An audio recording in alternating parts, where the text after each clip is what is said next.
வணக்கம் அன்பு குழந்தைகளே. இப்போ நாம் 4ஆம் வகுப்பு முதல் பருவம் அறிவியல் பாடத்தில் 4வது அலகு அன்றாட வாழ்வில் அறிவியல் அப்படிங்கிற பாடத்தை பார்க்க போகிறோம். இப்போ நான் உங்களுக்கு கொஞ்சம் பொருட்களை காமிக்கிறேன். நீங்கள் அதனோட பெயரை சொல்லணும். பெயரை சொல்லி அது எதற்கு பயன்படுது அப்படிங்கிறதையும் சொல்லணும். ஓகேயா? ஓகே. இது என்னது குழந்தைகளே? சொல்லுங்கள். உங்கள் வீட்டில் இதை பார்த்துருப்பீங்க. என்னது? எஸ், உருட்டுக்கட்டை. அப்படி தானே? இதன் பெயர் உருட்டுக்கட்டை, அதாவது ரோலிங் பின் அப்படின்னு சொல்கிறோம். இதை எதற்காக நம்ம பயன்படுத்துவோம்? வீட்டில் பார்த்துருப்பீங்கல்ல? Yes, very good. சப்பாத்தி செய்கிறதுக்கு, பூரி செய்கிறதுக்கு, ஏதாவது பிஸ்கட் அந்த மாதிரி பொருட்கள் செய்யும்போது அந்த மாவை தட்டையாக உருட்டுவதற்காக இந்த ரோலிங் பின், இந்த உருட்டுக்கட்டையை பயன்படுத்துகிறோம். புரிஞ்சுதா? Okay, very good. அடுத்த பொருள் பார்ப்போமா? இது என்னது குழந்தைகளே? சொல்லுங்க. எஸ், முட்டை கலக்கும் கருவி. அப்படி தானே? வயர் விஸ்க் அப்படின்னு சொல்லுவோம். இது அம்மா இதை வச்சு என்ன செய்வாங்க? Very good. முட்டை கலக்குவாங்க. அப்புறம் மாவு சம்மந்தமான பொருட்கள்லாம் இதை வச்சு கலக்குவாங்க. அப்படி தானே? இது என்னது குழந்தைகளே? Yes, very good. இடுக்கி. அப்படி தானே? அப்பள இடுக்கி. இதை எப்படி சொல்லுவோம்? டாங்ஸ் அப்படின்னும் சொல்லுவோம். இது எதற்காக பயன்படுத்துவாங்க? அப்பளம் பொரிக்கும் போது அப்பளத்தை இடுக்கி எடுக்கிறதுக்காக பயன்படுத்துவாங்க. வேற மீன் இறைச்சி எல்லாம் பொரிக்கும் போது அதை திருப்பி போடுறதுக்காக பயன்படுத்துவாங்க. வேற உணவு பரிமாறும் போதும் பயன்படுத்துவாங்க. அப்படித்தானே? மீன் இறைச்சி துண்டுகளெல்லாம் எடுத்து வைக்கணும்னா இதை வைத்து இடுக்கி எடுத்து வைப்பாங்க. அப்போ இதன் பேர் என்ன? எஸ், அகப்பை, லேடில் அப்படின்னு சொல்லுவோம். சரியா? இதை எதற்கு பயன்படுத்துவாங்க வீட்டில்? Yes, very good. உணவு பரிமாறும் போது குழம்பு எடுத்து ஊற்றுறதுக்காக அல்லது கூட்டு எடுத்து வைக்கிறதுக்காக இந்த லேடில், அதாவது அகப்பை அப்படிங்கிறத பயன்படுத்துகிறோம். ஓகே சில்ட்ரன், இது என்னது? எஸ், வடிகட்டி. அப்படி தானே? ஸ்டெய்னர். ஸ்டெய்னர் அப்படின்னா வடிகட்டி. இதை எதற்கு வீட்டில் பயன்படுத்துவாங்க? Yes, very good. டீ போடும்போதோ ஜூஸ் போடும்போதோ அதில் இருக்கிற துகள்கள், சக்கை, அதையெல்லாம் தனியாக பிரித்து எடுக்கிறதுக்காக இந்த வடிகட்டி, ஸ்டெய்னர் அப்படிங்கிறத பயன்படுத்துகிறாங்க. இது என்னது? Yes, very good. கரெக்டாக சொன்னீங்க. தேநீர் கோப்பை, கப் அண்ட் சாசர். அப்படி தானே? இதை எதற்கு பயன்படுத்துவோம்? தேநீர் குடிப்பதற்காக பயன்படுத்துவோம். தேநீர்னா என்னது? டீ. டீ குடிக்கிறதுக்காக இந்த தேநீர் கோப்பையை பயன்படுத்துவோம். இது என்னது சொல்லுங்க? எஸ், ஒரு பாத்திரத்தில் நிறைய ஹோல்ஸ் இருக்குது. அப்படி தானே? இதன் பெயர் என்னது? அரித்தட்டு, கொலாண்டர் அப்படின்னு சொல்லுவோம். இது எதற்கு பயன்படுத்துவாங்க பார்த்துருக்கீங்களா? Yes, very good. வீட்டில் கீரைகள் சமைக்கும் போது கீரை கட் பண்ணி அதை வாஷ் பண்ணிவிட்டு அந்த வாட்டரை வடிக்கிறதுக்காக பயன்படுத்துவாங்க. வேறு அரிசி, கோதுமை இதெல்லாம் வாஷ் பண்ணிவிட்டு அந்த தண்ணீரை வடிகட்டுறதுக்காக பயன்படுத்துவாங்க. காய்கறிகளை கழுவிட்டு அந்த தண்ணீரை வடிகட்டுறதுக்காக பயன்படுத்துவாங்க. ஓகே சில்ட்ரன், இது என்னது சொல்லுங்கள்? எஸ், இது எல்லாருக்குமே தெரியும். அப்படி தானே? கத்தி, நைஃப். இது எதுக்கு பயன்படுத்துவோம்? வெஜிடபிள்ஸ், ஃப்ரூட்ஸ் எல்லாம் கட் பண்ணுறதுக்கு பயன்படுத்துவோம். அப்படி தானே? ஓகே. பேரண்ட்ஸ் இல்லாத நேரம் நீங்கள் இதை எடுத்து விளையாடவோ வேலை செய்யவோ கூடாது. சரியா? ஓகே சில்ட்ரன், இது என்னது? எஸ், பீலர், தோல் உரிக்கும் கருவி. எதற்கு பயன்படுத்துவாங்க? காய்கறிகள் மற்றும் பழங்களில் இருக்கிற தோலை உரிக்கிறதுக்காக பயன்படுத்துகிறாங்க. இதன் பேர் என்னது? பீலர், தோல் உரிக்கும் கருவி. இது என்ன குழந்தைகளே? பார்த்துருக்கீங்களா? எஸ், இது பேர் என்னது? மத்து. இது முன்னாடியெல்லாம் உட்டில் செஞ்சுருப்பாங்க, மரத்தில் செஞ்சுருப்பாங்க. இப்போ இது ஸ்டீலில் செஞ்சுருக்காங்க. இது எதற்கு பயன்படுத்துவாங்க? எஸ், பருப்பை கடையிறதுக்கு, தயிரை கடைந்து வெண்ணெய் எடுக்கிறதுக்கு இந்த மத்து பயன்படுத்துகிறாங்க. இது என்னது குழந்தைகளே? தெரியலையா? எஸ், இதன் பேர் என்னன்னா ஸ்பைடர் ஸ்டெய்னர். இதை எதற்கு பயன்படுத்துகிறாங்க?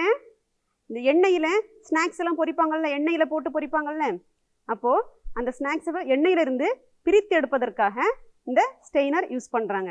வடிகட்டி. இது என்னது சொல்லுங்க? பார்த்துருக்கீங்களா? எஸ், இதன் பேர் என்னது? மேஷர் அப்படின்னு சொல்லுவாங்க. இது எதற்கு பயன்படுத்துவாங்க? கிழங்குகள், உருளைக்கிழங்கு அல்லது பட்டாணி இந்த மாதிரி பொருட்களை மசிக்கிறதுக்காக பயன்படுத்துவாங்க. ஓகே சில்ட்ரன், என்னடா டீச்சர் வீட்டில் இருக்கிற சமையல் கட்டில் இருக்கிற டூல்ஸ் எல்லாம் எடுத்துகிட்டு வந்துட்டாங்களேன்னு பார்க்குறீங்களா? ஏதோ சமையல் பண்ண போகிறாங்களோன்னு பார்க்குறீங்களா? எஸ், இன்றைக்கி நம்ம சமையல் தான் பண்ண போகிறோம். சமையல் பற்றி தான் தெரிஞ்சுக்க போகிறோம். இல்லை, முந்தைய வகுப்பில் சமைக்கும் முறைகள் பார்த்துருப்பீங்க, அப்படி தானே? என்னென்ன முறைகள் சொல்லுங்கள்? கொதிக்க வைத்தல், நீராவியில் வேக வைத்தல், பொரித்தல், எண்ணெயில் பொரித்தல், வறுத்தல், அனலில் வேக வைத்தல். இன்னைக்கு நம்ம புதுசாக ஒரு சமைக்கும் முறையை பார்க்க போகிறோம். அது என்ன முறைன்னு பார்த்தீங்கன்னா அடுதல். கேள்விப்பட்டிருக்கீங்களா இந்த வேர்டு அடுதல்? இதை நம்ம என்னன்னு சொல்லுவோம்னா பேக்கிங்னு சொல்லுவோம். என்ன சொல்லுவோம்? பேக்கிங். பேக்கிங் என்னது? அடுதல். இந்த அடுதல் முறையில் எப்படி சமைப்பாங்கன்னு பார்த்தீங்கன்னா உணவுப் பொருட்களை உலர் வெப்பத்தில் சமைப்பாங்க. உலர் வெப்பம்னா என்னது? அதாவது எண்ணெயிலையோ தண்ணியிலையோ போட்டு வேக வைக்காம ஒரு பாத்திரத்தில் வைத்து அந்த வெப்பத்தின் மூலமாக, உலர் வெப்பத்தின் மூலமாக சமைப்பாங்க. அதுதான் அடுதல் அப்படின்னு சொல்கிறோம். அடுதல்னா என்னது? பேக்கிங். அப்போது இந்த பேக்கிங் அடுதல் முறையில் என்னென்ன உணவுகளை சமைப்பாங்க சொல்லுங்க? அடுதல் முறையில் பிரெட்டுன்னா என்னது? ரொட்டி, பிஸ்கெட், கேக், இந்த மாதிரியான உணவுகள்லாம் சமைக்கிறாங்க. அப்போ அடுதல்னா என்னது சொல்லுங்க? உணவுப் பொருட்களை உலர் வெப்பத்தில் சமைக்கும் முறைக்கு அடுதல் எனும் பெயர். இந்த ரொட்டி, பிஸ்கெட், கேக்கெல்லாம் எப்படி சமைக்கிறாங்கன்னு உங்களுக்கு தெரியுமா? நீங்கள் ரெடியா சமைக்கிறதுக்கு? ஓகே, பார்ப்போம். இந்த அடுதல் முறையில் சமைக்கக்கூடிய உணவுப் பொருட்கள் எதெல்லாம் பார்த்தீங்கன்னா பாருங்க. இது என்னது? ரொட்டி, பிரெட். இது எந்த முறையில் தான் சமைப்பாங்க? பேக்கிங், அடுதல் முறையில் சமைக்கக்கூடிய ஒரு உணவு. இது என்னன்னு பாருங்க. Yes, biscuit. இதுவும் எந்த முறையில் தான் சமைக்கிறாங்க? அடுதல் முறையில் தான் சமைக்கிறாங்க. இது என்னன்னு பாருங்க. Yes, cake. உங்களுக்கு பிடித்தமான உணவு, அப்படி தானே? இதையும் அடுதல் முறையில் தான் சமைக்கிறாங்க. இது என்ன சொல்லுங்க? ரொட்டி, பிரெட். இந்த பிரெட் மாவினால் தயாரிக்கப்படும் ஒரு உணவுப் பொருள். இது எளிதில் செரிமானம் அடையக்கூடிய ஒரு உணவு. அப்புறமா இதில் கொழுப்புன்னு பார்த்தீங்கன்னா மிக மிக குறைவாக தான் இருக்குது. அதனால தான் நோய்வாய்ப்பட்டவங்களுக்கு இந்த ரொட்டி அப்படிங்கிற பிரெட்டை கொடுக்குறாங்க. இந்த பிரெட்டில் நம்ம உடல் வளர்ச்சிக்கும் உடல் நலத்திற்கும் தேவையான போதுமான அளவு ஊட்டச்சத்துக்கள் இதில் இருக்குது. அதனால தான் சின்ன பிள்ளைங்களுக்கு பிரெட் கொடுக்குறாங்க. இந்த பிரெட்டை தயாரிக்க என்னென்ன பொருட்கள் தேவை, அதை எப்படி தயாரிக்கிறாங்க அப்படிங்கிறத பார்ப்போமா? பிரெட் தயாரிக்க தேவையான பொருட்கள் முதல்ல பார்த்தீங்கன்னா கோதுமை மாவு. பார்த்தீங்களா? கோதுமை மாவு. அடுத்ததா சர்க்கரை. அடுத்தது பார்த்தீங்கன்னா உப்பு.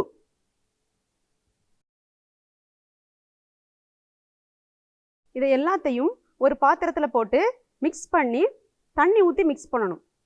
தண்ணி ஊற்றி கலந்து கொஞ்ச நேரம் ஊற வைக்கணும். ஊற வைத்ததுக்கு அப்புறமா அதை நம்ம தேவையான வடிவத்தில் பாத்திரத்தில் வைத்து, நம்ம ஏற்கனவே சொல்லியிருக்கோம்ல அடுதல் முறை, அடுதல் முறையில் சமைப்பாங்க. அடுதல் முறையில் நம்ம வீடுகளில் சாதாரணமாக மைக்ரோவேவ் அவன் கேள்விப்பட்டிருக்கீங்களா? நுண்ணலை அடுப்பு, அந்த அடுப்பில் வச்சு சமைப்பாங்க. அது இல்லாதவங்க சாதாரணமான அடிகனமான பாத்திரத்தில் வைத்து சமைப்பாங்க. அல்லது பெரிய பேக்கரிஸ்லாம் பார்த்தீங்கன்னா பெரிய அதற்காகவே வடிவமைக்கப்பட்ட அடுப்புகள் இருக்கும். அந்த அடுப்புகளில் வைத்து இந்த பிரெட்டை தயாரிக்கிறாங்க. அப்போது பிரெட் எப்படி தயாரிக்கிறாங்கன்னு புரிஞ்சுதா குழந்தைகளே? அதற்கு தேவையான பொருட்கள் என்னென்னு புரியுதா? இது என்னது குழந்தைகளே சொல்லுங்க? எஸ், உங்களுக்கு பிடித்தமான கேக், அப்படி தானே? இந்த கேக் எப்படி தயாரிக்கிறாங்க அப்படின்னு தெரிஞ்சுக்குவோமா? இந்த கேக் முதல்ல, இந்த கேக்குன்னு சொன்னாலே உங்களுக்கு என்ன ஞாபகத்துக்கு வருது? எஸ், உங்கள் பிறந்த நாள் ஞாபகத்துக்கு வரும், அப்படி தானே? பொதுவாக பிறந்த நாள், திருமண விழா, வேறு எங்கெல்லாம் கேக் நம்ம கேக் வெட்டி கொண்டாடுவோம்? எஸ், கிறிஸ்துமஸ், புத்தாண்டு, இந்த மாதிரி விழாக்களில் நம்ம கேக் வெட்டி கொண்டாடுவோம், அப்படித்தானே? இந்த கேக்கை எப்படி தயாரிக்கிறது அப்படின்னு நாம் தெரிஞ்சுக்குவோமா? இந்த கேக் தயாரிக்க என்னென்ன பொருட்கள் தேவை பாருங்க. முதல்ல மாவு, கோதுமை அல்லது மைதா மாவில் இந்த கேக்கை தயாரிப்பாங்க. அடுத்ததாக பார்த்தீங்கன்னா இதுக்கு தேவையானது முட்டை. தெரியுதா? முட்டை. வேறு என்ன சேர்ப்பாங்கன்னு பார்த்தீங்கன்னா சர்க்கரை, சர்க்கரை. அடுத்ததா பேக்கிங் தூள். இது பேர் என்னது? பேக்கிங் தூள். இது வந்து கேக் மிருதுவாக இருக்கிறதுக்காக இதை சேர்க்கிறாங்க. அடுத்ததா பார்த்தீங்கன்னா எண்ணெய், சாதாரணமாக சமையலுக்கு பயன்படுத்தக்கூடிய எண்ணெய். இது பார்த்தீங்கன்னா சுவையூட்டி, அந்த உணவுப் பொருளுக்கு ஒரு சுவையும் ஒரு மணத்தையும் ஏற்படுத்தக்கூடிய சுவையூட்டி. எசன்ஸ்ன்னு சொல்லுவோம். கடையில் போய் இங்கே எசன்ஸ்ன்னு கேட்டால் கொடுப்பாங்க. அது நிறைய சுவையில் இருக்கும். வெனிலா எசன்ஸ், பைனாப்பிள் எசன்ஸ் அப்படின்லாம் இருக்கும். நமக்கு தேவையான சுவையில் வாங்கிக்கலாம். இந்த பொருட்களை தேவைக்கு ஏற்றாற்போல் எடுத்து அதை நன்றாக கலந்து அதை அடுதல் முறையில், அடுதல் முறையில் நான் ஏற்கனவே சொன்னேன் அப்படித்தானே? அடுதல் முறையில் எந்த அடுப்பில் சமைப்பாங்க? நுண்ணலை அடுப்பு, மைக்ரோவேவ் அவன் அல்லது கனமான பாத்திரத்தில் வைத்து இதை சமைத்து இந்த கேக்கை தயாரிக்கிறாங்க. இது என்னது குழந்தைகளே? Yes, biscuit. உங்களுக்கு பிடித்தமான தின்பண்டம் அப்படித்தானே? இந்த பிஸ்கெட் என்ன சுவையில் இருக்கும் சொல்லுங்க? எஸ், இனிப்பு சுவையிலும் இருக்கும், உப்பு சுவையிலும் இருக்கும். சில பிஸ்கெட்டுக்கு நடுவில் ஒரு க்ரீம் மாதிரி இருக்கும், பார்த்துருக்கீங்களா? அதுதான் உங்களுக்கு ரொம்ப பிடிக்கும் அப்படித்தானே? அந்த க்ரீமை நம்ம என்ன சொல்கிறோம்னா இனிப்பு குழைமம் அப்படின்னு சொல்கிறோம். என்ன சொல்கிறோம்? இனிப்பு குழைமம், க்ரீம். ஓகே, இந்த பிஸ்கெட்டை எப்படி தயாரிக்கிறாங்கன்னு பார்ப்போம். இந்த பிஸ்கெட் தயாரிக்கிறதுக்கு கோதுமை மாவு அல்லது ஓட்ஸ் தேவை. அதில் சர்க்கரை கலந்து தான் இந்த பிஸ்கெட்டை தயாரிக்கிறாங்க. அதுக்கு தயாரிக்கிறதுக்கு என்னென்ன பொருட்கள் தேவைன்னு பார்ப்போமா? பாருங்க, கோதுமை மாவு, அடுத்ததா வெண்ணெய், பட்டர், நம்ம ஏற்கனவே பார்த்துருக்கோம் அப்படிதானே? வெண்ணெய். அடுத்ததா பார்த்தீங்கன்னா சர்க்கரை, அடுத்து பேக்கிங் தூள், அடுத்ததா சுவையூட்டி எசன்ஸ் அல்லது ஃப்ளேவர்ஸ் சொல்லுவோம். அப்புறம் தண்ணீர், அப்புறமா பால்.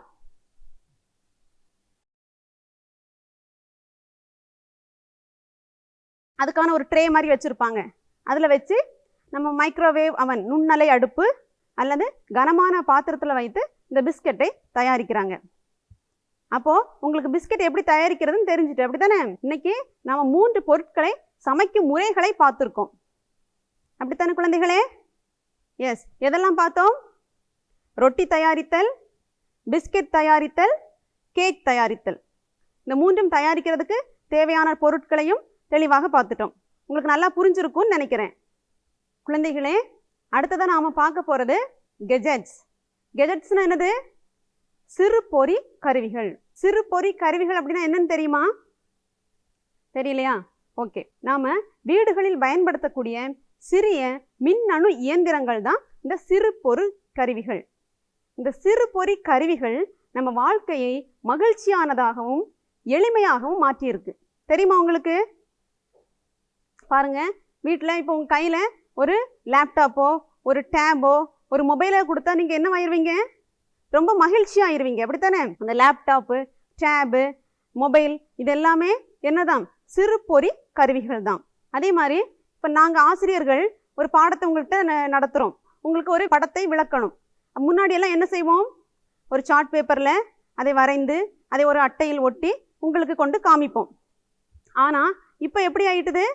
அந்த படத்தை நம்ம டவுன்லோட் பண்ணுறோம், ஒரு விரலி அதாவது பென் ட்ரைவில் காப்பி பண்ணுறோம், உங்கள் ஸ்கூலில் கொண்டு வந்து ஒரு லேப்டாப்லேயோ ஒரு கம்ப்யூட்டர்லேயோ அல்லது ஒரு ப்ரொஜெக்டர்லேயோ போட்டு உங்களுக்கு அதை அழகாக காமிக்கிறோம் அப்படிதானே? அந்த பொருள் உண்மையாக எப்படி இருக்குமோ அதை அப்படியே உங்களால் பார்க்க முடியுது. அப்போ இது எப்படியா இருக்குது? எங்களுக்கு வேலை எளிமையாக இருக்குது. அப்போ இந்த சிறு பொறி கருவிகள் அப்படிங்கிறது நம்ம வாழ்க்கையை மகிழ்ச்சியானதாகவும் எளிமையானதாகவும் மாற்றியிருக்கு. இப்போது நம்ம வீடுகளில் பயன்படுத்தக்கூடிய சிறு பொறி கருவிகள் சிலவற்றை பற்றி பார்ப்போம். ஓகே சில்ட்ரன், நம்ம வீடுகளில் பயன்படுத்தக்கூடிய சிறு பொறி கருவிகள் சிலவற்றை காமிக்கிறேன். அது என்னன்னு சொல்லுங்க, சரிங்களா? இது என்னது? எஸ், ஸ்மார்ட் ஃபோன் அப்படின்றதானே? திறன் பேசி. இது என்னது? Smart phone. இதை எதுக்கெல்லாம் பயன்படுத்துகிறோம் சொல்லுங்க? இதன் முக்கிய பயன் என்னன்னு பார்த்தீங்கன்னா, நம்ம தொலைவில் இருக்கக்கூடிய நபர்கள்கிட்ட தொடர்பு கொண்டு பேசுறதுக்கு. அதை தவிர இந்த திறன்பேசி வேற எதுக்கெல்லாம் பயன்படுது சொல்லுங்க? எஸ், வெரி குட் அப்படித்தானே? தகவல்களை பரிமாறுவதற்கு. நம்ம உலகத்தில் எந்த மூலைக்கு வேணாலும் ஒரு நொடியிலையோ ஒரு நிமிடத்திலையோ தகவலை எளிதாக பரிமாற முடியும். வேறு எதுக்கெல்லாம் பயன்படுத்துகிறோம்? முன்னாடியெல்லாம் பேசுகிறதுக்கு மட்டும்தான் பயன்படுத்தணும். இப்போ என்ன செய்யலாம்? நம்ம பார்த்துக்கிட்டே பேசலாம், அப்படி தானே? வீடியோ கால்ஸ் எல்லாம் பார்த்துருப்பீங்க. உங்கள் அப்பாவோ மாமாவோ உறவினர்களோ யாராவது வெளியூர்களையோ வெளிநாடுகள்லையோ இருந்தோன்னா அவங்கள நீங்கள் பார்த்துக்கிட்டே பேசலாம். அப்போ அதுக்கும் இது பயன்படுது. வேறு எதற்கெல்லாம் பயன்படுது? எஸ், புகைப்படங்கள் எடுக்கிறதுக்கு. வேறு வீடியோஸ் எடுக்கலாம். இந்த புகைப்படங்களையும் வீடியோஸையும் யாருக்காவது நீங்கள் அனுப்பணும், உங்கள் அப்பாவுக்கோ மாமாவுக்கோ யாருக்காவது அனுப்பணுன்னா கூட அனுப்பலாம். வேறு எதற்கு பயன்படுத்துகிறோம்? எஸ், முக்கியமாக பள்ளிக்கூடங்களில் பயன்படுத்துகிறோம். உங்களுக்கு நல்லாவே தெரியும், அப்படித்தானே? என்னது எதுக்கு பயன்படுத்துகிறோம்? எஸ், காலையில் வந்த உடனே உங்கள் அட்டெண்டன்ஸையே உங்கள் ஆசிரியர் இதில் தான் போடுவாங்க, இந்த திறன்பேசியில். அதில் செயலின்னு ஒன்று இருக்குது, ஆப்னு சொல்லுவோம். அதாவது அட்டெண்டன்ஸுக்குன்னு ஒரு செயலி இருக்குது. அந்த செயலியை டவுன்லோட் பண்ணி அதில் தான் உங்கள் டீச்சர் அட்டெண்டன்ஸையே போடுறாங்க. வேறு எதுக்கெல்லாம் பயன்படுத்துவாங்க பள்ளிக்கூடத்தில்? எஸ், தீக்ஷான்னு ஒரு ஆப் இருக்குது, அப்படி தானே? நீங்கள் எல்லாம் அதை வீட்டில் ஓப்பன் பண்ணி பார்த்துருப்பீங்க. எதுக்கு அதை பயன்படுத்துகிறீங்க? பாடம் சம்பந்தமான கருத்துக்களையோ அல்லது புகைப்படங்களையோ வீடியோஸையோ பார்க்கணுன்னா அதில் கொடுத்துருக்கிற QR கோடை நம்ம ஸ்கேன் பண்ணினோன்னா அந்த படத்துக்கு என்ன ஒளிப்பதிவு கொடுத்துருக்காங்களோ அதை நேரடியாக நம்ம பார்க்க முடியும். அடுத்ததாக பார்த்தீங்கன்னா இணைய வழி அணுகல், இன்டர்நெட் கனெக்ஷன். இப்போ முன்னாடியெல்லாம் உங்கள் பள்ளிக்கூடத்தில் ஒரு பேச்சு போட்டியோ ஒரு கட்டுரை போட்டிக்கோ ஒரு தலைப்பை கொடுப்பாங்க. நீங்கள் என்ன செய்வீங்க? உங்கள் பெற்றோர்கிட்டையோ அல்லது ஆசிரியர்கிட்டையோ அல்லது அண்ணன் அல்லது அக்கா கிட்டையோ போய் எழுதி கேட்பீங்க, அப்படித்தானே? ஆனால் இப்போ எப்படி ஆயிட்டுது? மிகவும் எளிமையாயிட்டுது. அந்த இணையத்தை பயன்படுத்தி உங்களுக்கு என்ன தலைப்பு வேணுமோ அந்த தலைப்பை கொடுத்தீங்கன்னா அதில் உள்ள கட்டுரையோ பேச்சு போட்டிக்குள்ள கருத்துக்களோ அழகாக வந்துடும். வேறு எதற்கெல்லாம் இதை பயன்படுத்துகிறோம்? இந்த திறன்பேசி வேறு எதற்கெல்லாம் பயன்படுத்துகிறோம்? எஸ், யாருக்காவது பணம் அனுப்பணுனாலோ வேற ஒரு இடத்தை கண்டுபிடிப்பதற்காக, அதாவது மேப்பிங். இப்போ ஒரு அட்ரஸ் உங்களுக்கு தெரியலை அப்படின்னா, போகக்கூடிய உங்களுக்கு வழி தெரியலை அப்படின்னா இதில் அதற்குரிய செயலிகள் இருக்குது. அந்த செயலிகளை பயன்படுத்தி எளிதாக அந்த இடத்துக்குரிய ரூட்டு, அதாவது பாதையை கண்டுபிடித்து விடலாம். எவ்வளவு தூரம், எவ்வளவு நேரமாகும், இது எல்லாத்தையுமே நம்ம எளிதாக கணக்கிடலாம். அடுத்ததாக பார்த்தீங்கன்னா இந்த திறன்பேசி வேறு எதுக்கெல்லாம் பயன்படுத்துகிறாங்க? முன்னாடியெல்லாம் ஏதாவது கணக்கு போடணும், ரூபாய் ஏதாவது கூட்டணும் கழிக்கணும் அப்படின்னா கணிப்பான், கால்குலேட்டர் பயன்படுத்துவாங்க. ஆனால் இப்போ எதை பயன்படுத்துகிறாங்க? இந்த திறன்பேசியிலேயே நம்ம அனைத்தையும் செய்து விடலாம். அது மாதிரி அலாம் கிளாக், காலையில் நம்ம சீக்கிரம் எந்திக்கணும்னா முன்னாடியெல்லாம் ஒரு சின்ன அலாரம் கிளாக் வச்சுருப்போம், அப்படி தானே? ஆனால் இப்போ அதையும் இந்த திறன்பேசியிலேயே நாம் செய்திட முடியும். வேற தகவல்களை சேமித்து வைக்க முடியும். திறன்பேசியின் பயன்கள் சொன்னோம்னா இன்னும் சொல்லிக்கொண்டே போகலாம். அடுத்ததான் இது என்னன்னு தெரியுதா உங்களுக்கு? இதன் பெயர் கையடக்க இசைக்கருவி. என்னது? கையடக்க இசைக்கருவி, போர்ட்டபிள் மியூசிக் பிளேயர். இதை எதற்கு பயன்படுத்துகிறாங்க தெரியுமா? சிலருக்கு பாடல் கேட்பதற்கு மிகவும் பிடிக்கும். அப்போ இப்போ ஒரு பயணம் பண்ணுறாங்க அல்லது ஒரு கூட்டத்தில் இருக்காங்க, அந்த நேரம் அவங்களுக்கு பாட்டு கேட்க முடியாது, அப்படித்தானே? நம்ம வீட்டில் இருக்கிற மியூசிக் சிஸ்டத்தை எல்லாம் எடுத்துகிட்டு போக முடியாது. அந்த மாதிரி சமயங்களில் இந்த கையடக்க இசைக்கருவியில் நம்ம பாடல்களை சேமித்து வைத்து கொள்ளலாம். 1000க்கும் மேற்பட்ட பாடல்களை சேமித்து வைத்துக் கொள்ளலாம். இந்த மாதிரி ஒரு தலையணி ஒலிபெருக்கியை மாட்டிக்கிட்டு எந்த இடத்திலையும் எந்த நேரத்திலும் நமக்கு விருப்பமான பாடல்களை கேட்டு மகிழலாம். அப்போ இதன் பெயர் என்னது? போர்ட்டபிள் மியூசிக் பிளேயர், கையடக்க இசைக்கருவி. அடுத்ததான் இது என்னன்னு பாருங்க. உங்க எல்லாருக்குமே தெரியும், இது என்னது? எஸ், பென் டிரைவ்னு சொல்லுவோம், அப்படிதானே?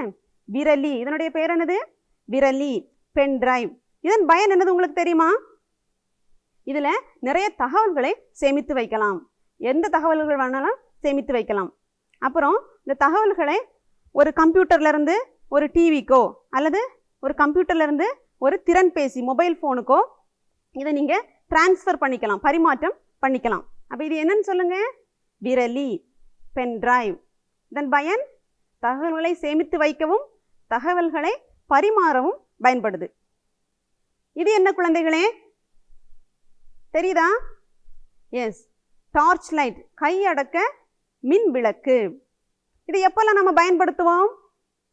S, very good. வீட்டில் மின்சாரம் துண்டிக்கப்பட்டாலோ அல்லது ஒரு இருள் சூழ்ந்த இடத்துக்கு நம்ம இரவு நேரங்களில் போகணும் அப்படின்னாலோ இந்த கையடக்க மின் விளக்கை நாம் பயன்படுத்தும். இதில் பேட்டரிஸ் இருக்குது. இந்த பேட்டரியை நம்ம சார்ஜ் பண்ணி பயன்படுத்தலாம்.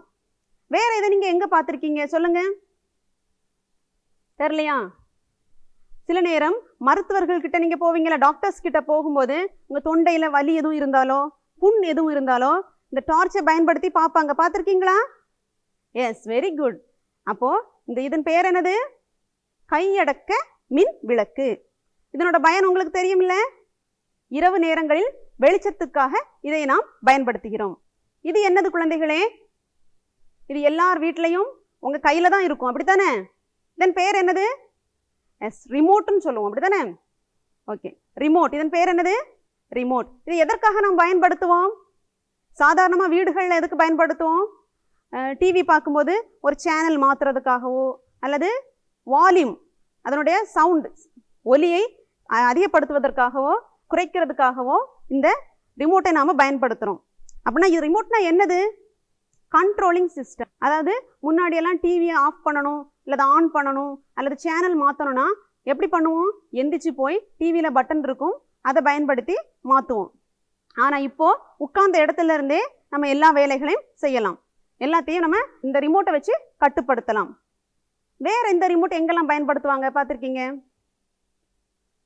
வேறு மியூசிக் சிஸ்டம் அதில் பயன்படுத்துவாங்க, வால்யூம் ஏற்றுறதுக்கு இறக்குறதுக்கு பயன்படுத்துவாங்க. வேறு இப்போல்லாம் இந்த ஃபேன் லைட்டெல்லாம் ஆன் பண்ணுறதுக்கு ஆஃப் பண்ணுறதுக்கு கூட இந்த ரிமோட்டை பயன்படுத்துகிறாங்க.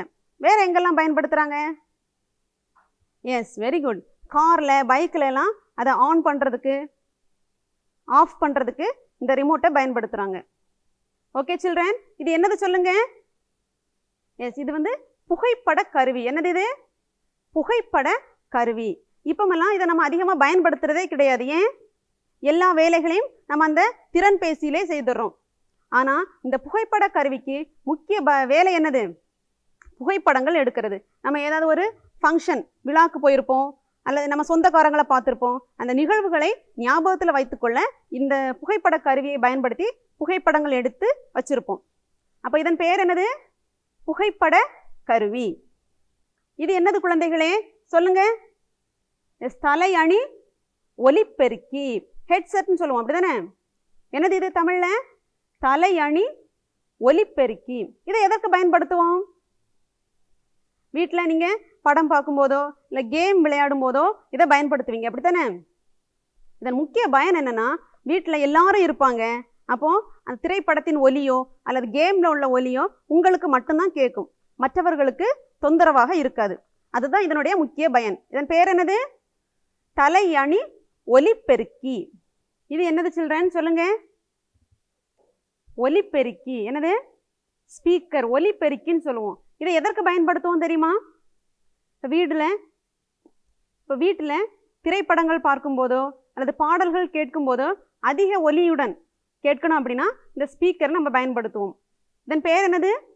ஒலிப்பெருக்கி, ஸ்பீக்கர். இது என்னன்னு தெரியுதா குழந்தைகளே? ஒரு ஒளிப்பட கருவி மாதிரி இருக்கு, அப்படிதானே? எஸ், இதன் பெயர் இணைய ஒளிப்பட கருவி. என்னது? இணைய ஒளிப்பட கருவி, வெப் கேமரா அப்படின்னு சொல்லுவோம்.